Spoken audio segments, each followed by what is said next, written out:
What's up, everybody? This is Nick from thegamereacts.com bringing you another video. Today's topic is sent in by David McBrien. So today's topic is cloud gaming coming this generation? Now, there's been all this hype around this thing called PlayStation Cloud, which has officially has a patent. It was a patent by Sony Computer Entertainment San Diego. And those of y'all who do not know, they're the people that manage most of the online. They develop the online. They're not the only ones, but they're a big part of that. Now, this was patented in March 24th, 2009 this year. So it wasn't patented that much long ago. It was like 4 or 5 months. So, I mean, they've been working on it, whatever it is. No one really knows. People are assuming it has to do with cloud gaming, which makes sense being called PlayStation Cloud. But no one knows officially or exactly what it's going to do.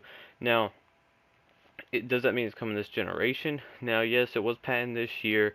PlayStation 3 still has a couple years into it, but I don't know. There's no guarantees it's coming. They never said it was going to come to PS3. There's a lot of rumors saying it's this PlayStation Cloud's the PlayStation 4. There's been a whole lot of rumors. No one really knows what is coming this generation. Only time will tell, because yeah, we got things like the OnLive, we got Gaikai, we got things like that coming. Gaikai, you play basically any game in your browser, PC games. You got OnLive, which streams everything, and then you got movie services like Netflix coming around. You got downloadable games off the store. Now I know cloud gaming is a little different. All your storage is based off of a virtual hard drive. It's not an actual hard drive, but we're getting there. Digital distribution, we're getting there. Cloud gaming, we're getting there. Well, I think it'll come this generation. I do not think so, just because of the fact that we're about halfway, if not halfway, done with this generation. And I think cloud gaming would be a great thing to introduce into next generation.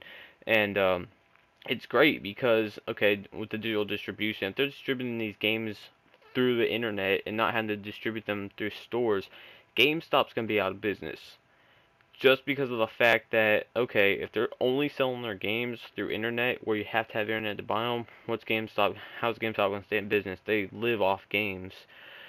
But I don't think these game publishers are going to do that. I personally think that when they get this thing kicked off, they'll have the digital distribution, but I also think they'll have the physical media. I saw something where the Gran Turismo PSP, the downloadable version, is going to be cheaper than the disc version, and I think that's a great idea. Charge the original $40. You're going to charge the disc version and charge like $30 for the download. That's great because, say someone doesn't have the download speed, or they want to have the physical media like I prefer to do. Okay, you can run the stores, but you gotta pay $10 more, which is still the normal price. But if you download it, you get $10 cheaper. So it gives you an option, and game publishers, they make a lot more money on digital distribution just because of the fact that they don't have that middleman to pay like GameStop, Best Buy, Target. Although Best Buy and Target will be fine because they sell much more, but GameStop's based off games. So if these companies decide not to do physical media at all next generation, GameStop's going to be out. I don't see what they could do to stay in business. I mean, they might have some up their sleeves, but we'll see. But something that me and Shamari talked about, shout out to Shamari, who's one of the staff members on the GamerAccess.com. We talked about doing a podcast, and what he wanted me to address in the video is renting games. Now, big Blockbuster, GameFly, they're big rental services. GameFly is based all off games, Blockbuster is based off movie and games, and then you got Netflix, which is based off of all movies.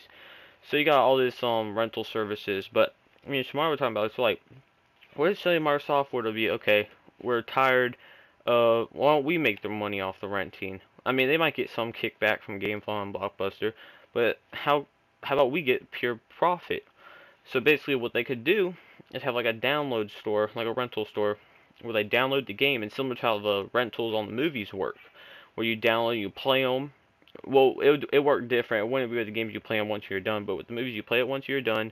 But after a certain amount of days, it's done as well.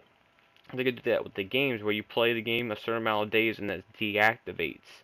That way, Sony and Microsoft are getting the money for the rentals, and then the only people they have to pay is the publishers of the game. They don't have to worry about GameFly getting the money and Blockbuster getting the money. So that's even more money in their pockets. Digital distribution means more money for the companies, so that's why they're going to try to push it, which is why the PSP Go, if you saw my video, I think it's a big test for the PSP 2, if they're going to only do digital distribution or not.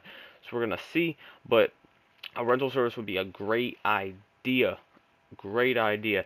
Although you still have, I mean, I don't see it really coming this generation. Next generation I do. This generation I don't because of the internet speeds. I mean, internet speeds are progressing, but okay, Metal Gear. I know that not every game's a Metal Gear, but that game's on a 50 gig disc. Can you imagine how long it's going to take you? Yeah. Based on your internet connection, it'll vary, but I mean, I just don't see it coming this generation. They would have to reconfigure some things, and they've already got so many games out. It'd be hard to keep up with it. But next generation, I definitely think this cloud gaming and the game rental service will come to life. But this generation, I think internet's going to improve. We're going to get some new features, stuff like that, of course. But making a big step to cloud gaming, if they just patented it, that means they most likely have just started. They aren't going to get a cloud gaming service done in a year. And these people, I heard about the premium PSN service coming. It's only announced for Hong Kong so far. Feel like, oh, this is PlayStation Cloud. I don't see it. I mean, because when someone patents it, that's an idea. Most of the time, they're patenting an idea. It's not fully done. So, thinking it's gonna come out a couple months after they patent it, I don't know. I could be wrong. I'm just speculating. I'm just guessing, but I don't think it's that. I think basically what they're gonna do is they said a premium service. So I think what they're gonna do is they're gonna keep the free version like they have now, but then have release a premium version where you charge 40, 50 bucks a year, maybe only even 20 bucks, and that for more features, more content, stuff like that. I definitely can't wait to see what that is. Gamescom's coming up August 18th. They're having a 3-hour conference, so be sure to check that out. We'll post news on our site. So thank you for watching, and check back tomorrow for another video. Peace.